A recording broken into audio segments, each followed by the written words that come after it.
The Golden Crown Mystery. More than 2,200 years ago, in Syracuse, Sicily, lived a brilliant man.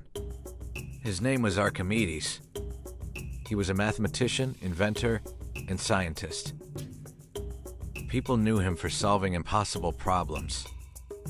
One day, King Hiero ordered a golden crown. It was beautiful. It was made for a king. But the king had doubts. The king suspected the goldsmith had cheated him. Had some of the gold been replaced with silver? The crown weighed the same. But was it pure gold? The king asked Archimedes for help. The challenge seemed impossible. Archimedes could not cut the crown. He could not melt it. He had to find the truth without damaging it. But no answer came. Days passed. Then nights. Archimedes worked non-stop. He filled pages with ideas. Still nothing worked. The mystery remained unsolved. One day, exhausted, Archimedes took a bath. He wanted to relax. He had no idea this moment would change history.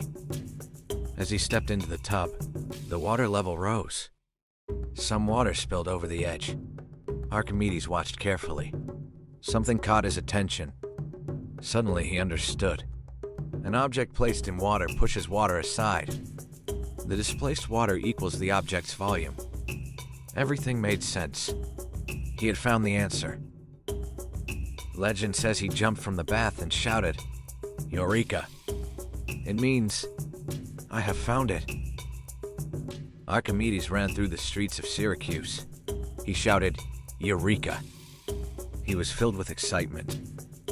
Back at his workshop, Archimedes tested the crown. He lowered it into water. Then he measured the displaced water. Pure gold is very dense. It takes up less space than silver. A pure gold crown would displace a specific amount of water. Archimedes compared the crown with pure gold of the same weight. The crown displaced more water. That meant it took up more space. Something was wrong. The results were clear. The crown was not pure gold. The goldsmith had mixed in silver. The king had been cheated. King Hiero was astonished. Archimedes solved the mystery, and he never damaged the crown.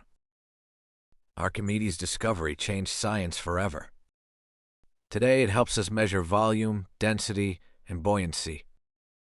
More than 2,000 years later, one word still inspires us. Eureka!